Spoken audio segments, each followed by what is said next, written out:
대통령께서도 올해 우리나라 경제 성장률이 2.0에서 2.1% 수준이 될 거라고 하셨는데 맞죠?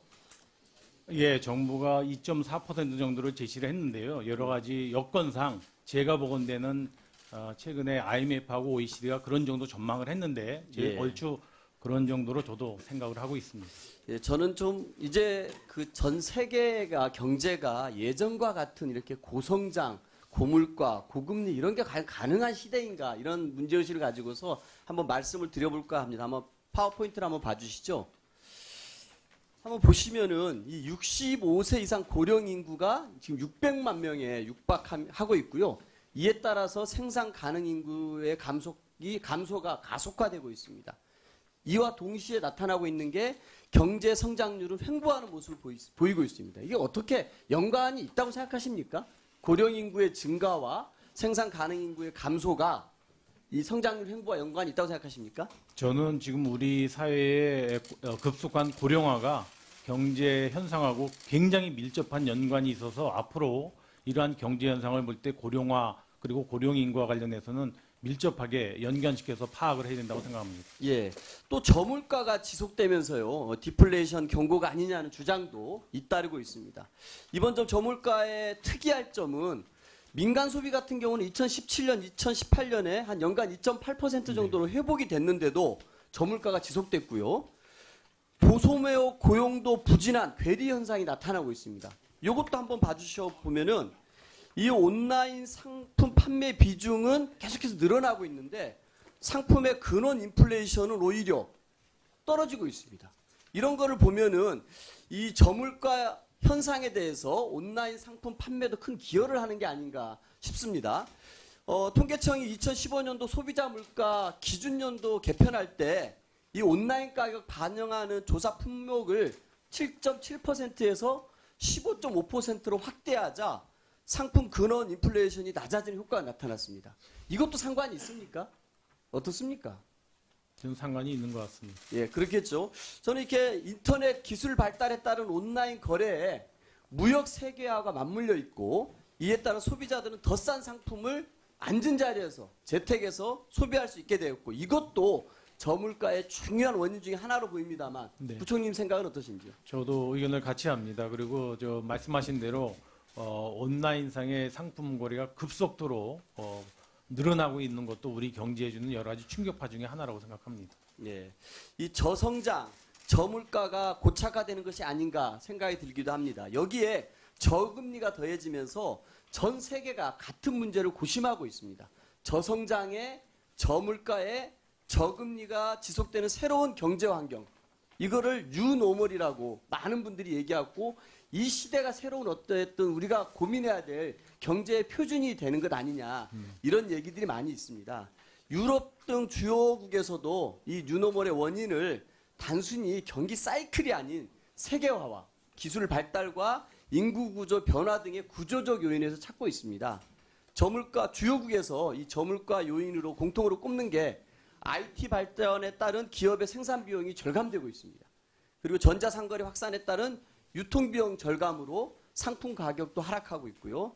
자동화 진전, 해외 저임금 노동 공급 증가로 저임금 구조 고착화되기도 하고 있습니다.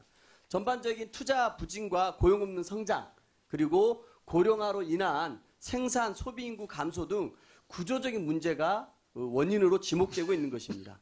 이 뉴노멀에 대해서는 과거 성장하는 경제에 사용하던 해법이 더 이상 통하지 않을 것으로 보입니다. 과거의 관점으로 우리가 고성장, 고물가, 고금리 이렇게 판단을 해서는 지금의 이런 저물가, 저성장, 저금리라고 하는 뉴노멀을 이해하기 힘들 것 같은데 부총님 생각은 어떻게 생각하십니까? 예, 지금 전체적으로 지금 의원님 말씀하시는 3조가 뉴노멀로 정착되어 있다는 것은 뭐 대체적인 평가입니다. 저희도 그런 상황에 같이 연접되어 있는 상황이고요. 저도 그러한 전제하에 과거와는 다른 방식으로 경제정책에 대한 접근이 이루어져야 된다고 생각을 합니다. 예, 저는 그렇기 때문에 이 뉴노멀의 한국 경제에서 과거의 시각으로 우리 경제의 부정적인 측면만을 바라보면서 정부를 비판해서는 아무런 해결책이 나오지 않습니다. 오히려 새로운 시대에 맞게끔 좀 더 창의적으로 이 우리 경제를 바라보고 긍정적인 면을 키우기 위한 노력들이 필요한데 자꾸 부정적인 면만 해서 우리 국민들에게 경제 파탄이고 경제 위기라는 얘기만 해가지고는 정말 우리 대한민국 국민에게 하등에 저는 도움이 안 된다고 생각합니다. 지금 좀 근본적으로 뉴노멀 경제 해법을 논의할 때인데요. 제1의 해법은 저는 혁신 성장이라고 생각합니다. 미국 같은 경우도 제조업 부활, 창업 활성화, 일본도 무제한의 양적 완화를 통해서 투자 활성화를 하고 있고 유럽 같은 경우는 R&D 투자 확대와 혁신 역량 강화를 엄청나게 추진하고 있습니다. 우리 경제도 혁신 성장을 경제정책의 한 축으로 삼아 추진하고 있습니다. 2018년 한 해 보니까요. 신규 투자가 3조 5천억에 육박하고 민간 중심으로 한 벤처 투자가 4조 5천억 원 이상 조성됐습니다. 신설 법인이 10만 개가 넘는 역대 최대 벤처 창업 투자 성과를 내기도 했습니다. 우리 정부는 혁신성장 예산을 좀 대폭 늘렸죠. 예, 그래서 2019년에 10조 6천억에서 내년 예산에는 50% 이상 증가한 총 15조 9천억을 편성을 했습니다. AI, 데이터, 네트워크, 미래차, 바이오 헬스 등 4차 산업 육성과 인재 양성에 힘을 쏟고 있는 정부 정책이 보입니다. 적극적으로 저는 우리 국회가 밀어줘야지만이 우리 국민, 대한민국 경제 미래를 저는 담보할 수 있다고 생각합니다. 그런데 아직도 국회에서 통과 안 되는 법이 있죠. 바로 굉장히 많습니다. 많죠. 네. 바로 데이터 3법 통과 안 되고 있습니다. 반드시 이번 국회에서 우리 정기국회에서 여야가 이런 법을 통과시켜야지만이 국민에게 할 말이 있을 것입니다.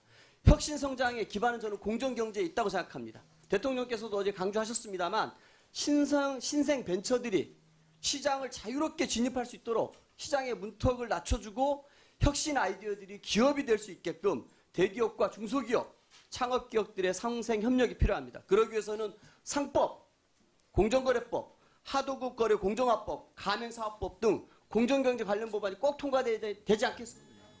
우리 부총리께서 어떻게 생각하시는지 한번 말씀해 주시기 바랍니다. 예, 의원님 아까 말씀 주셨던 대로 우리 경제의 활력을 좀 뒷받침하기 위한 법들이 국회에 많이 계류돼 있고요. 아까 말씀하신 대로 공정경제의 기반을 다지기 위한 법들도 역시 국회에 많이 계류가 돼 있습니다. 저는 이러한 법들이 여야 간의 협의에 의해서 심의에 의해서 조속히 좀 입법이 마무리됐으면 하는 바람입니다.